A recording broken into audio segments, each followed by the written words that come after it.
3 years, that's how long my family spent trying to answer one question: where should we live in Florida? Before we go any further, one quick note.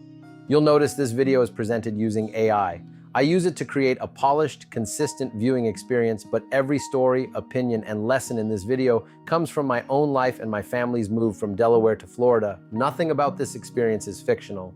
Now let's go back to where it all started. Back then, my wife and I were living in Delaware with our kids. Like many families, we had reached a point where we wanted something different: better weather, more opportunities, a place where we could imagine building the next chapter of our lives. Florida quickly moved to the top of our list. But choosing Florida was actually the easy part. Choosing where to live was much harder. If you've never looked at a map of Florida before planning a move, it's easy to assume it's all the same. It isn't. South Florida feels completely different from Central Florida. Central Florida feels different from North Florida. Even neighborhoods just a few miles apart can offer completely different lifestyles. For almost 3 years, we researched everything we could. We watched videos, read articles, compared crime statistics, looked at school ratings, studied home prices, read community forums. I thought that if I collected enough information online, eventually I'd find the perfect place. According to everything I found back then, Pasco County seemed like the obvious choice. It checked almost every box we had: good schools, lower crime, affordable homes. I honestly thought our decision was made. Then we came to Florida. Like most families, we visited the attractions. We enjoyed Disney, we explored different cities, we had a great vacation, but something happened that completely changed our plans. We spent time in Orlando. Almost immediately it felt different, not because it was perfect, it just felt right. It had the energy we were looking for without feeling overwhelming.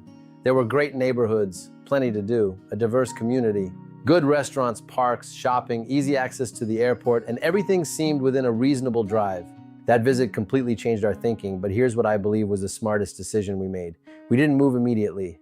Instead, I left my family in Delaware and came back to Florida by myself for almost 2 months. That may sound extreme, but it turned out to be one of the best decisions we ever made. I wasn't here on vacation anymore. I lived here. I drove during rush hour. I shopped for groceries.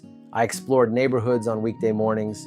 I visited parks. I drove the roads at night. I experienced what everyday life actually felt like.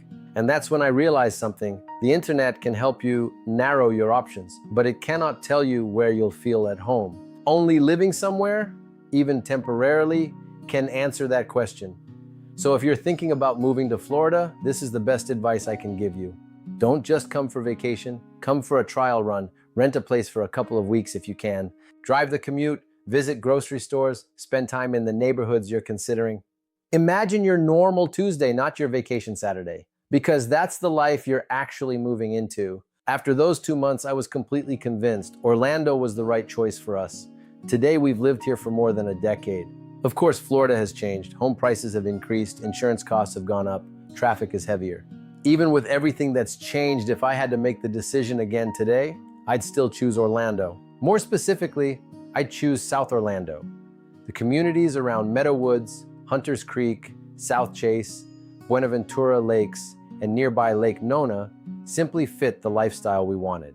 We're close to Orlando International Airport, close to Disney, less than an hour from the beach. There are parks everywhere, great restaurants, excellent shopping, churches, youth sports, walking trails. It's a place where our kids grew up, where we built friendships, where our family created memories. Even today, if we decided to buy a larger home, I honestly don't think we'd leave this area. That's how much we love living here. Another question people ask me all the time is about hurricanes. Living in Central Florida doesn't mean hurricanes disappear, but being inland generally reduces the impact compared with many coastal communities. Over the years, we've experienced strong storms, but for our family, being away from the coast has provided peace of mind. Since making this move, life has taken me in directions I never expected. Today, I'm both a realtor and a mortgage loan officer focused here in South Orlando. I've helped many families go through the same decision we once faced ourselves. And one thing I've learned is that there isn't one perfect place for everyone. There's only the place that's perfect for you. That's why I started this channel, not to convince you to move where I live, but to give you the kind of local information I wish someone had given me before we packed our moving truck.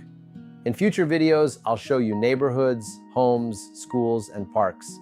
You can also check my short videos. I've made a few about my favorite neighborhoods in South Orlando. Restaurants, traffic, hidden gems, and the everyday realities of living in South Orlando. The things relocation websites usually don't tell you. If that's the kind of information you're looking for, I'd love to have you along for the journey. Subscribe, leave your questions in the comments. And if you're planning a move to Central Florida, I'm always happy to help. Thanks for watching, and I'll see you in the next video.